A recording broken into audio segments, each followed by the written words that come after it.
High, জানেন তো আজকের আমি বিকেলে হাঁটতে গেছিলাম, গিয়ে একজনের বাড়ির সামনে দেখি মাধবীলতা গাছে ফুল ফুটে ভর্তি হয়ে আছে। আমি তো আর লোভ সামলাতে পারলাম না, আমি কয়েকটা গাছের ডাল নিয়ে চলে এলাম।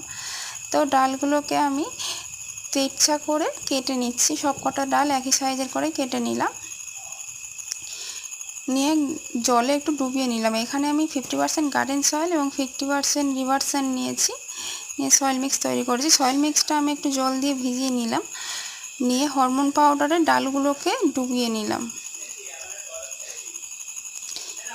নিয়ে একটি ফেল ডাল নিয়ে গর্ত করে নিলাম, নিয়ে হরমোনযুক্ত ডালগুলোকে মাটিতে বসিয়ে দিলাম, দিয়ে একটা পলিথিন নিয়ে এইভাবে কভার করে দেবেন এবং 4-5 দিন অন্তর একটু খুলে দেখবেন, যদি জল দেওয়ার প্রয়োজন হয় পলিথিনটা খুলে জল দিয়ে ফের পলিথিন দিয়ে মুড়ে দেবেন। লাইক করে দেবেন ভালো লাগলে।